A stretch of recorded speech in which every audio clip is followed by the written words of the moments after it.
Olá, pessoal, boa noite. Sejam todos muito bem-vindos a essa live de hoje, onde iremos trabalhar aqui sobre o porquê os superdotados são tão ansiosos. Eu sou a Poliana Raquel Pedroso, sou psicóloga e hoje estou aqui, para a gente compartilhar aí alguns assuntos sobre a superdotação e principalmente dos aspectos emocionais da superdotação. Hoje eu convidei uma pessoa super especial, uma pessoa que trabalha comigo, a Amanda Peixoto, e a gente vai, ter uma conversa aqui a respeito... Ela tá tentando entrar, deixa eu... do porquê os superdotados podem, muitas vezes, serem muito ansiosos desde a infância. Mas isso, muitas vezes a gente vai ver que se perdura até a fase adulta, Boa noite, Amanda. Oiê, boa noite para todo mundo. Boa noite.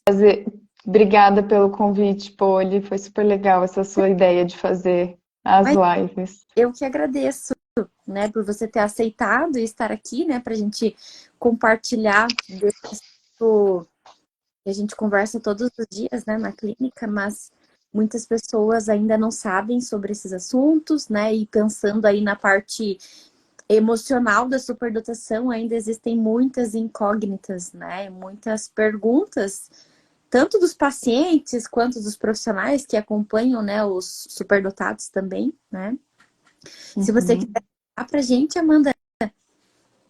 Tá, vamos lá. Deixa eu só arrumar aqui. Aí. Bom, então boa noite, pessoal. Eu sou a Amanda Peixoto. Trabalho junto com a Poli. Todo dia a gente está aí trocando figurinhas, E trabalho com avaliação neuropsicológica. Também trabalho com atendimento psicológico, principalmente de crianças e adolescentes superdotados. E a gente, pessoal, nós trabalhamos ali na Cognos, eu e a Amanda, no atendimento, de crianças superdotadas, e acaba que a gente, recebe a maior demanda, tem sido aí a demanda de ansiedade. E por isso que a gente, buscou trazer esse encontro aqui para vocês, tanto, para a gente mapear quais são as razões do porquê que esse superdotado pode ficar ansioso, quanto também pensando nas estratégias, que os pais podem usar em casa, que esses indivíduos podem usar. Pensando então, Amanda, para a gente começar aqui nossa live, assim, quais que são os fatores, que você vê hoje, assim, que são os maiores fatores, das crianças ali superdotadas chegarem até o consultório, Quais são as maiores queixas, assim, de ansiedade que têm chegado? Eu acho que o principal que eu vejo é uma ansiedade em relação a desempenho, Então, é a criança que vai chegar, o pai já chega relatando, ele tá fazendo uma atividade, não gosta, ele rasga, Ou ele fica muito nervoso em época de prova. Chegando a ter dores de barriga, a gente sabe, os sintomas físicos do superdotado, assim, sempre aparecem, Então, antes de viagem, antes do aniversário, também em relação a questionamentos filosóficos de vida e muitas preocupações com morte, Eu acho que esses são os principais relatos de ansiedade quando esses pais primeiramente chegam no consultório, Eu acho que pensando assim nisso que você falou, eu acho que no consultório hoje chega, vários estilos, Chega uma ansiedade tipo top 10, que é aquele paciente com muita ansiedade, com vários sintomas físicos, somáticos da ansiedade, mas também chega aquela criança, super empolgada, que se sabe que vai ter lá a viagem da escola, não dorme naquela noite, não consegue, Você sabe que é o aniversário dela naquela semana, se sente muito eufórica, muito preocupada com aquele evento, que vai ocorrer e que daí, assim, não traz tanto prejuízo, para aquela criança, uma ansiedade, até positiva nesse sentido, mas é uma ansiedade muitas vezes também exacerbada, E às vezes vai até gerar prejuízo, No sentido dela não aproveitar outro dia de festa, dela ficar super ansiosa e não aproveitar aquele evento ou aquele compromisso que ela tinha que executar no outro dia, né? Não sei se tem. E isso é um fator importante, né, Poli? Até para o buscar ajuda. Quando buscar ajuda? É exatamente quando começa a ter prejuízos, que é isso que você está falando agora. Quando começa a trazer prejuízo, faz mal, né? Quando passou de um limite de ser uma ansiedade positiva ali, de estou animado porque essa semana é meu aniversário, né? Uhum. E quando que a gente, né, os pais que estão aqui, Amanda, quando que eles, né, quando que vai surgir esse sinal de alerta, assim, né? Opa, né, acho que isso aqui já ultrapassou o limite, né? Aqui eu preciso de uma ajuda profissional, aqui eu preciso de uma avaliação, né, de um psicólogo, ou uma avaliação psicológica, ou, né, buscar um terapeuta, ou também, né, quando passa ali do limite do terapeuta, mas precisa já, né, de um auxílio, né, de uma avaliação psiquiátrica, farmacológica, né? Quais que são esses limites, assim? Normalmente é quando vem com sintomas físicos, principalmente. Então, ele não tem conseguido dormir, né? Fica pensando tanta coisa à noite que tá tendo dificuldade para dormir, insônia, né? Ou tá roendo muito as unhas, então, tirando o cabelo, chega tô pensando aqui nos pacientinhos, né? Começa a puxar cabelo, fica pensando, começa a tirar, roer unha, se coçar, né? Isso é bem comum. Então, quando tiver, né, com esses sintomas fisiológicos, principalmente, é o maior sinal de alerta que a gente tem, tanto para buscar uma ajuda psicológica quanto psiquiátrica, muitas vezes. E sem ser os sintomas fisiológicos, quando percebe que a criança está irritadiça demais, né? Ou se já está com o humor mais deprimido, porque a ansiedade também está muito relacionada com o humor deprimido. Então, todos esses sinais de alterações de humor são importantes levar em consideração e é a hora de buscar uma ajuda profissional. Uhum. E eu acho também, né, Amanda, que muitas vezes vem comorbidade, né, o humor deprimido, né? Às vezes eles estão ali de mãos dadas, né, e a gente não sabe, assim, quem que começou primeiro. Ele ficou ansioso porque, né, e depois ele ficou depressivo, ele estava depressivo e daí por isso ele ficou ansioso.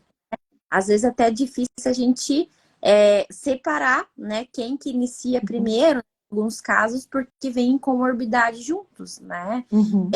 Que fatores, Amanda, assim, que você acha, assim, que pensando ali nas crianças superdotadas, né, que fatores, né, temperamentais, que fatores de personalidade, né, que podem estar associados a essa vivência tão exacerbada de ansiedade, né, pensando nas Eu, crianças. uhum. Até interessante, porque eu li um artigo essa semana falando sobre a ansiedade e a superdotação, e é muito incongruente alguns resultados dizendo que é comum o superdotado ter dificuldade, ter problemas com saúde mental, né? Pensando em ansiedade, depressão e outros transtornos nesse sentido, né? E aí os resultados são muito incongruentes no sentido que tem pesquisas dizendo que sim, nessa população é maior a incidência desses transtornos, mas também tem muitas pesquisas dizendo que não, que é a mesma chance de uma pessoa que não tem a superdotação ter. E aí, indo um pouco mais a fundo no estudo, eles trazem que características da superdotação, né, e do ambiente influenciam nesse aparecimento maior de ansiedade, por exemplo, né? Pensando nas características da superdotação, né? Então, pensando no temperamento e tudo mais, a gente vai ver muito relacionado à autocobrança e o perfeccionismo, principalmente. Então, é uma criança que tem a tendência por si só de já se cobrar muito, né? Então, quando eu me cobro muito, eu preciso ter sempre um excelente desempenho, né? E muitas vezes, quando a gente acaba se cobrando muito, o ambiente à nossa volta também acaba nos cobrando muito. Seja por serem pais mais exigentes, professores mais exigentes, ou mesmo de uma interpretação de, eu tô vendo que ele dá conta, então vamos lá, né? Uhum. Então, essa cobrança, o perfeccionismo de eu preciso alcançar altos níveis de desempenho, essa exigência consigo mesma, nossa, é o maior fator de ansiedade no superdotado. Uhum. Eu acho também, assim, que tem algumas coisas, né, que o superdotado acaba vivendo, né? E ali por uma característica pessoal dele, acaba deixando ainda essa situação mais exacerbada de ansiedade, né? Por exemplo, enquanto você estava falando, eu pensei, né, do isolamento, né, social, Uhum. né, que o superdotado muitas vezes pode Uhum. vivenciar, né, as situações ali de não compreensão, né, das suas habilidades ou do tédio na escola, né, o quanto pode ser assim desconfortável vivenciar, né, o tédio porque eu fico super Sim. ansioso, né, então eu fico Uhum. incomodando as pessoas, né, ou daí eu começo a rabiscar, né, a agenda inteira, né, isso é um relato muito comum É. da gente receber. E, na verdade, eu acho assim que uma grande dificuldade, não só, né, no público da superdotação, mas um público em geral, é basicamente a psicoeducação das emoções, né? Aquela criança, ela não sabe que ela tá ansiosa, né, Amanda? A gente tem que ensinar Uhum. para ela, isso aqui é ansiedade, né? Eu acho que tem emoções que são mais fáceis da gente saber. Por exemplo, a tristeza, né? Que chora, que fica mais Uhum. cabisbaixo, ou a raiva, né? Que pode gritar, pode ficar mais vermelhinho. E a ansiedade, geralmente, né, dá para camuflar a ansiedade, né? Você tá Sim. ansioso. Eu, por exemplo, tô ansiosa aqui na live e ninguém tá percebendo que eu tô ansiosa, né? A Amanda, com certeza, tá ansiosa também. Então, assim, isso é camuflado, né? Então, por isso que é difícil também, e muitas vezes a gente vai ter que, né, martelar ali no quesito da psicoeducação da emoção, justamente porque é preciso dar nome primeiro, né? Ah, esse desconforto que eu tô sentindo, é ansiedade, Sim. né? Essa dor de barriga, alguém colocou aqui, né? Um enjoo ali 24 horas por dia. Né? Eu acho que já ultrapassou aí desse limite. Se não tem nenhuma alteração, se não comeu nada de diferente, né? Nada ali que justifique esse enjoo, né? Pode ser sim. Eu até lembrei, enquanto você estava falando e via essa mensagem aqui, que eu atendi uma menina superdotada e ela tinha uma evitação, né, escolar, assim, muito significativa. Ela não queria ir para a escola. E aí, de fato, ela tinha uma ansiedade, assim, de enjoo muito grande, né? Era até, assim, muito exacerbado esse enjoo e parecia até que era uma invenção dela, né? Porque se transformava num sintoma físico, né? E aí a família não compreendia, o psiquiatra não entendia por que estava aquele sintoma ali, o neuro não entendia, porque era uma menina que passava por um processo, né, de cirurgia e tal. Ninguém entendia, né? Mas era uma evitação justamente assim, porque não se sentia encaixada, não se sentia pertencente, não se sentia, né? Se sentia com muito tédio na escola, né? E ficava totalmente deslocada, assim. Então, não sei E outra situação bem comum, Poli, que eu vejo principalmente com os adolescentes, é eu tentar esconder as minhas habilidades para eu me encaixar com os meus amigos. Então, eu vou escondendo todo o meu potencial, deixo ele bem escondidinho, bem quietinho, mas ao mesmo tempo eu tenho a minha família me cobrando um alto desempenho, porque normalmente família de superdotado já tem esse padrão, né, de autoexigência. E aí o adolescente fica nesse meio do tiroteio, né? Eu tentando me esconder, meus pais me cobrando dali. Isso também gera muita ansiedade. E outra coisa que aí acaba acontecendo ok, eu acabo escondendo as minhas potencialidades, mas aí vem o meu lado social, que eu também posso ter muita dificuldade, né? O meu lado emocional, de controle das emoções. Então, eu estou escondendo algumas potencialidades e diante de alguns conflitos, diante de repente, brincadeiras, eu não consigo regular muito bem minhas emoções. E aí a gente puxa essa psicoeducação das emoções para eles, né? E entender, eu acho que além de psicoeducar sobre essas emoções, o que é muito difícil é entender de onde vem tudo isso. Porque o que me deixa feliz é fácil eu reconhecer, né? Mas e o que me deixa ansioso? Da onde que vem essa ansiedade, né? Que pensamentos que vão aparecendo durante esses momentos? É o medo do julgamento do outro, né? Então, eu acho que na ansiedade, principalmente, além de reconhecer que é esse sentimento, é trabalhar da onde vem tudo isso, né, Poli? Uhum. E eu acho assim também, né, Amanda, que por mais que a gente está trazendo alguns casos específicos aqui, dava uma live, né, para cada tipo de ansiedade, né? Então, uma ansiedade pelo isolamento, né? Uma ansiedade pela exigência, uma ansiedade, né, por, sei lá, ter um pensamento mais catastrófico.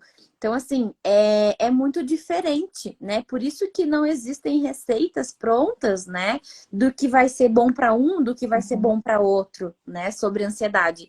E até eu estava pensando aqui que hoje eu fiz um atendimento de uma adulta, né? Uma adulta assim, super, né, com alto funcionamento cognitivo e muito ansiosa, né? E eu acho assim que o padrão da ansiedade, ele perpetua, né, ali na vida adulta, e geralmente quando chega na adolescência, ou no final da adolescência, dá um boom, né, ali dos sintomas. Eu acho que isso é geralmente assim, ali no consultório é quando começa a surgir problemas ou, né, essa ansiedade começa a ficar de uma forma bem desproporcional e até a gente estava conversando hoje, assim, mais a nível da medicação, né, que ela tá tomando lá uma medicação para ansiedade, só que essa medicação não tá fazendo efeito, né, então mesmo assim que a gente tem ali vários, né, fármacos que fazem, né, ansiolíticos que ajudam no tratamento né, dos transtornos de ansiedade, às vezes é por tentativa e erro, né, aquilo que faz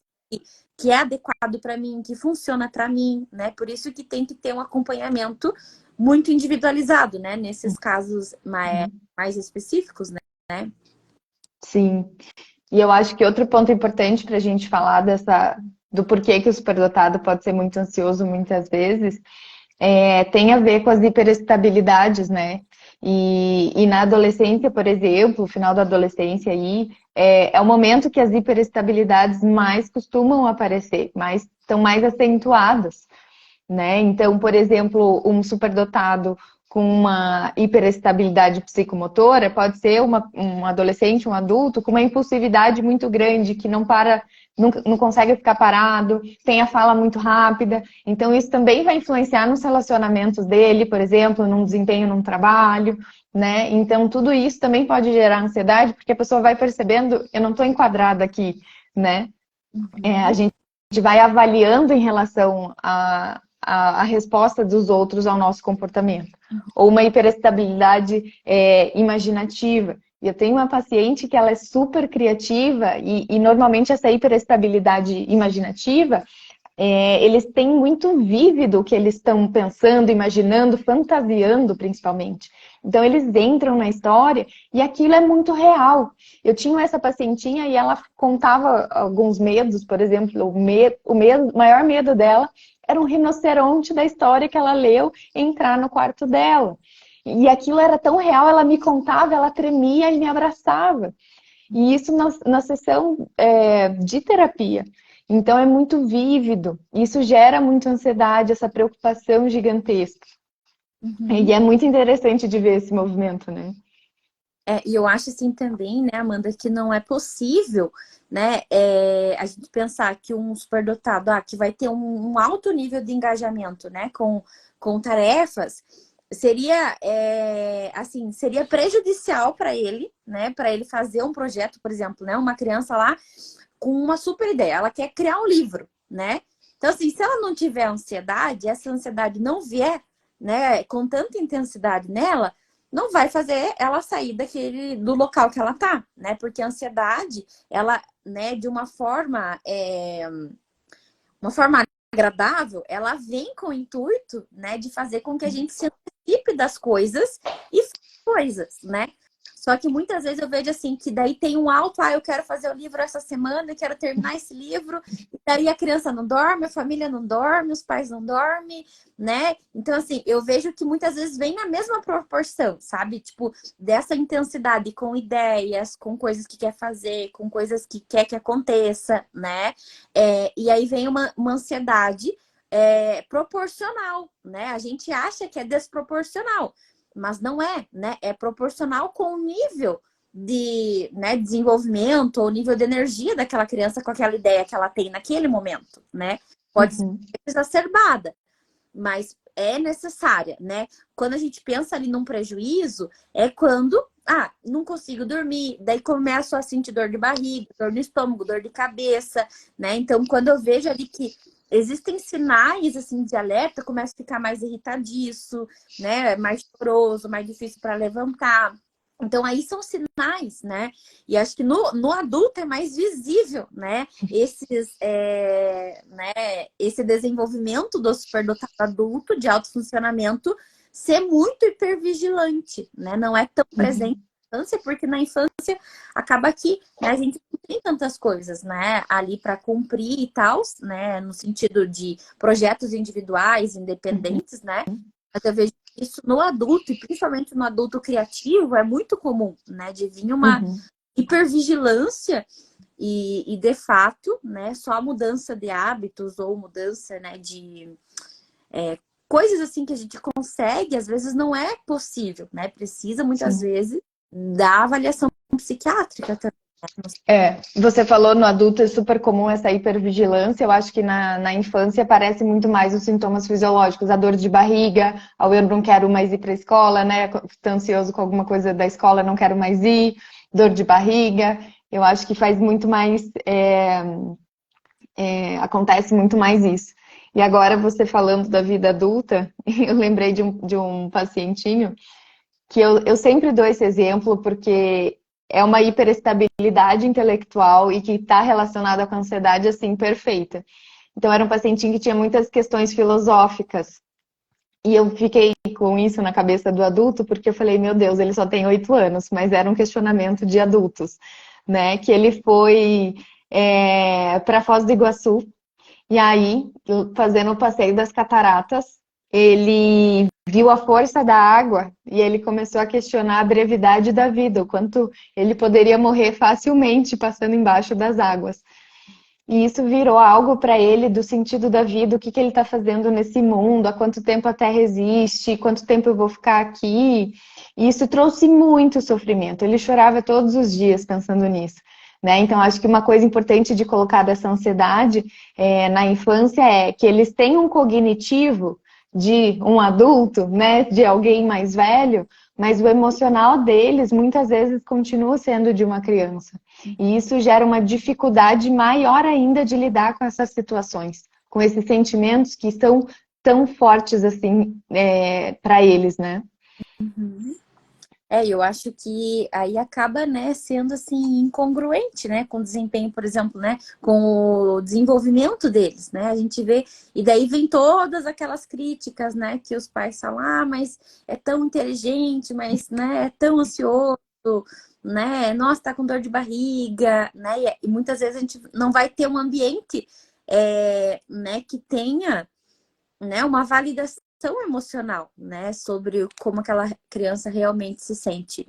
E pensando, Amanda, assim, né, o que que seria importante, né, que os pais, assim, eles podem fazer ali com seus filhos, pensando na ajuda, né, no sentido, assim, de como validar essa emoção quando a criança tá ansiosa, né, quando eu tô percebendo ali que meu filho, não quer ir na escola, né, porque alguma coisa aconteceu, e aí ele tá ansioso e não quer ir pra escola.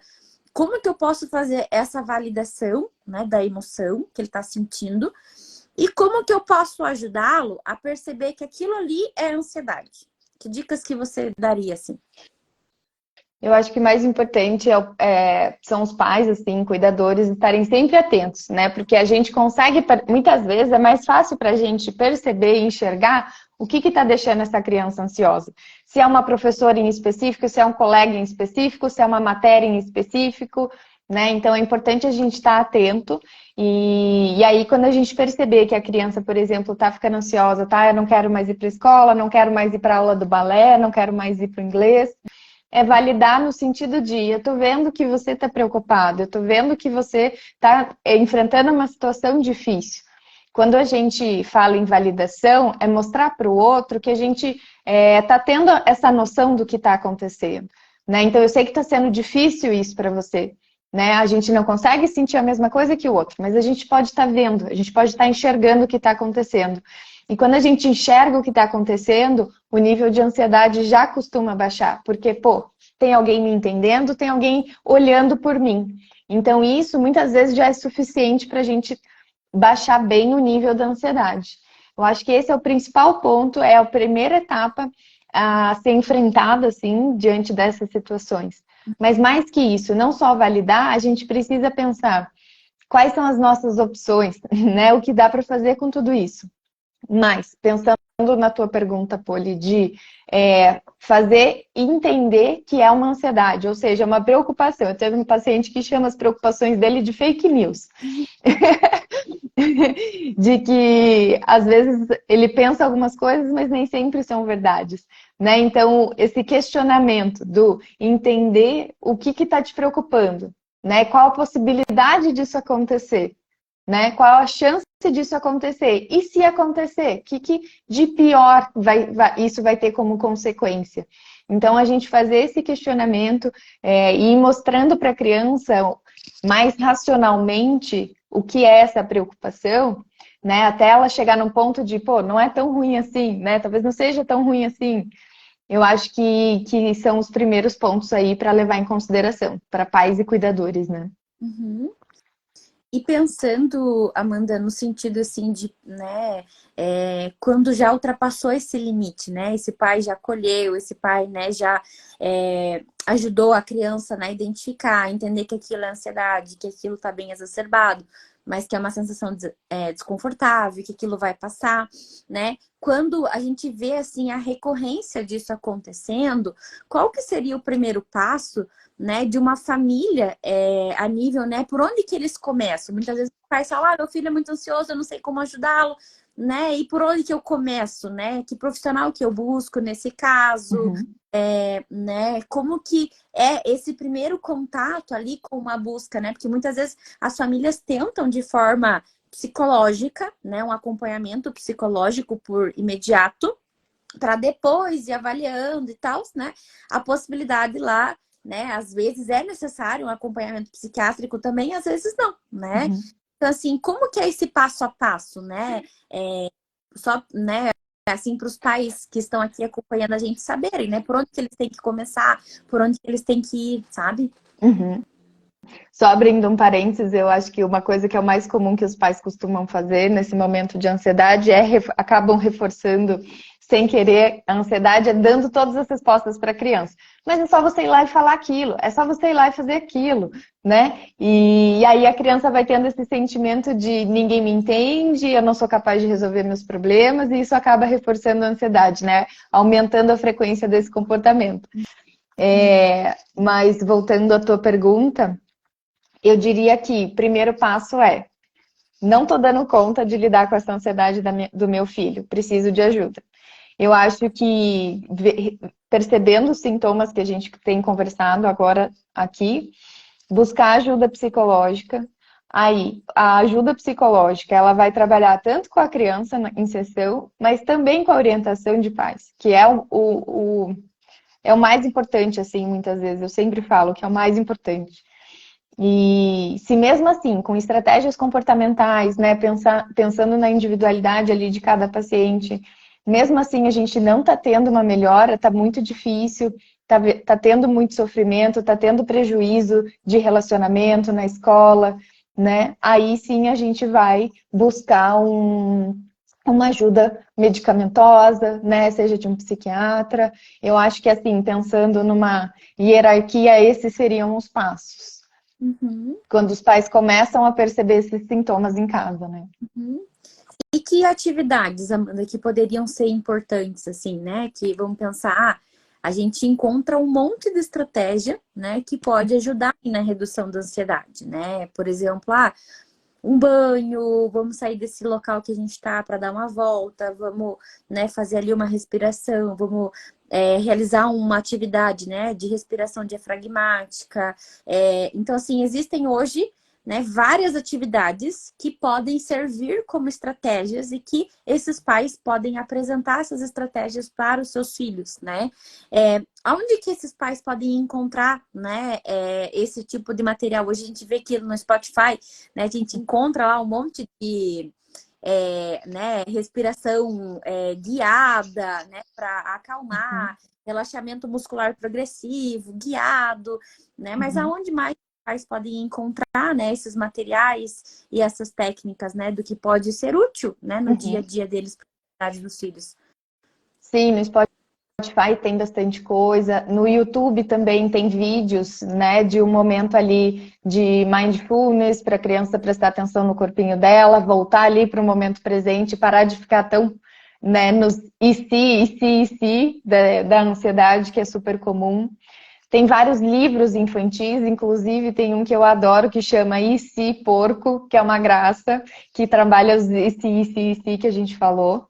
E tem muitos livros sobre ansiedade infantil que eles são teóricos, mas eles são voltados para pais, né? Então, se a gente buscar na internet, isso é muito interessante. Os pais podem ter acesso a um material incrível, assim, através dos livros de como ajudar os filhos, né? Mas tem duas técnicas que eu adoro, assim, que costuma funcionar bastante com as crianças, além das respirações, mas é se movimentar, sabe? Fazer polichinelo como se estivesse se livrando de alguma coisa. As crianças adoram, se movimentam e liberam toda essa carga pesada da ansiedade. E uma coisa que eu gosto muito é externalizar essa ansiedade, né? Então é tirar daqui e transformar em algo real. Então, criar um monstrinho da ansiedade ali, e aí a gente responde ele, briga com ele, fala que eu não quero ficar com ele, né? Então, eu acho que são coisas bem bacanas para as crianças que funcionam. A gente traz a ansiedade de uma forma mais real, porque é difícil a gente entender o que é isso mentalmente. Então, a gente torna isso visível, e real, e isso ajuda a gente a responder, a aprender a responder quando esses pensamentos, a ansiedade realmente começa a aparecer, né? Uhum. E eu acho também, Amanda, que eu gosto bastante, assim, de atividades mais que envolvam o sensorial, sabe? Né? Então, Uhum, amassar alguma coisa, né? Pintar, né? uhum, Com guache ou com tinta mesmo, né? Acrílica, fazer alguma coisa sensorial, né? Eu gosto uhum, muito disso, que envolva água, que envolva algum elemento da natureza, às vezes, né? Que dá também uma sensação, muitas vezes, de alívio, né? uhum, Então, assim, prazerosa e acaba reduzindo, né, a sensação ali mais de ansiedade exacerbada, assim como tomar um banho quentinho, né, escutar uhum, uma música, né, que você gosta. Eu até muitas vezes recomendo assim para família criar uma playlist, né, para aquela criança. E aí, gente, eu acho que é uma coisa aqui bem importante. A gente tem que ensinar essas estratégias antes da criança ficar ansiosa, para, né, saber o que ela tem que fazer quando ela está ansiosa. Porque se a gente for ensinar na hora, claro que na hora a gente pode ter um benefício, né? Muitas vezes vai reduzir e tal, mas assim, é importante que a gente ensine, né? Como uma prática ali educativa mesmo, né? E eu gosto muito das atividades mais assim de relaxamento, né? Então eu vou deitar na minha uhum, cama e vou colocar lá uma música que eu gosto, ou vou tomar banho escutando a música que eu gosto, né? Uma música mais calma, né? Que produz essa sensação de bem-estar, que vai acalmando esse corpo, uhum. né? Então, isso Mas também. até isso é muito individualizado, né, pô? Ele tem crianças, ou adultos que são muito mais de algo do relaxamento, mas tem uns que precisam da atividade física, né? Eu sempre recomendo atividade física também. Vai fazer uma natação, se movimentar, né? Então, não existe uma receita. Eu acho que, igual a gente estava falando antes, né? Não existe o script certinho do que fazer. Depende muito do perfil. Mas estratégias a gente tem várias, seja para um relaxamento, seja para uma criança que precisa de mais movimento nesse momento, né? Sim, é exatamente isso. Acho que não tem uma receita, né? Tem que ir vendo, né? E testando o que pode dar certo e o que não pode, né? Não sei se tem mais alguma coisa, Amanda. Deixa eu ver se tem alguma perguntinha aqui. Acho que só tinha aquela perguntinha, né? Deixa eu ver se passou alguma aqui. Eu não vi mais nenhuma. Gente, se É. vocês quiserem mais, agora é a Uhum. hora.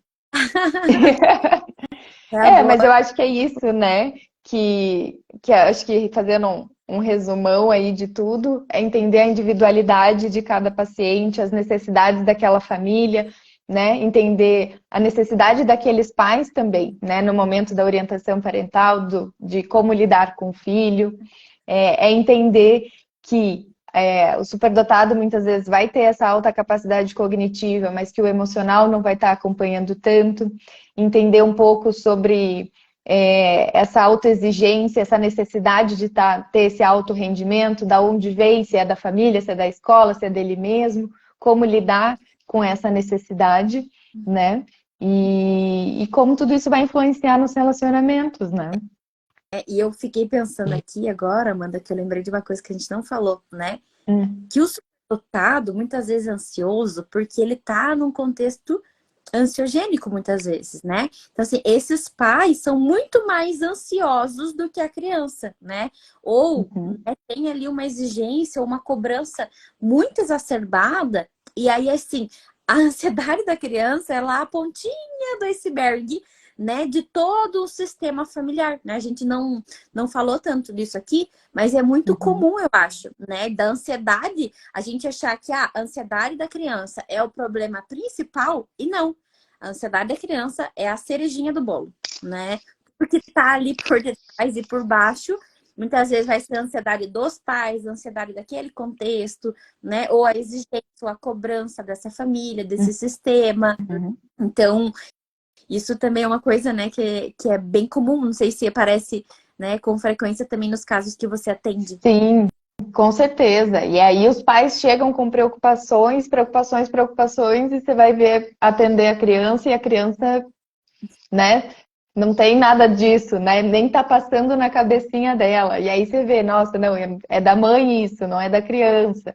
Então, é um trabalho muito delicado também nesse sentido, de mostrar para esses pais a ansiedade deles, né? Trabalhar a ansiedade desses pais, trazer também o quanto o que é de se esperar da criança naquela idade, naquela faixa etária, e o que a gente não precisa exigir dela nesse momento, né? Então, é ir colocando tudo na balança. Mas sim, é muito comum na superdotação os pais chegarem, né, com muitas preocupações.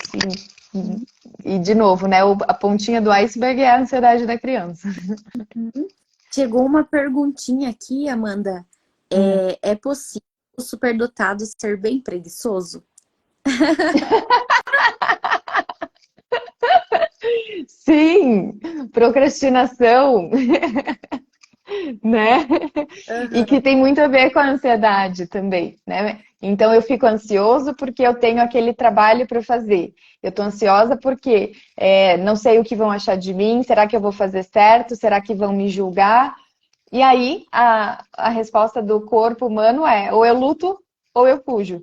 E muitas vezes a gente acaba fugindo, então eu vou deixando para depois, vou deixando para depois, e acabo saindo como preguiçosa também, muitas vezes, né? Principalmente as crianças.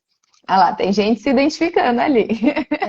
Eu acho assim, que muitas vezes isso na vida adulta vai aparecer, né? Que nem eu falei pra vocês. Geralmente, assim, na infância ainda vai indo. Chega ali no final da adolescência, na entrada, né, da faculdade, né? Começa a surgir problemas com isso, né? A nível dessa procrastinação que a gente tá falando aqui.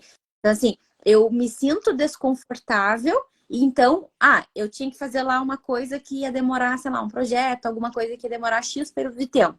E daí eu não quero fazer, porque é chato, porque é repetitivo, porque eu vou ter que usar muito do meu tempo e vou deixando para depois, né? Igual a Amanda falou, vou fugindo, vou me esquivando dessa tarefa que eu tenho. E muitas vezes na superdotação, a raiz desse problema não vai estar numa questão de função executiva, né? De organização do meu tempo, gerenciamento do meu tempo, de controle dos meus impulsos, mas vai estar, né, assim, na questão dos aspectos emocionais, né? E a ansiedade é uma das principais, né? Que tá ali de mãos dadas com a autoexigência e a autocrítica exacerbada, né? Então ela vai estar ali até muitas vezes com medo, né?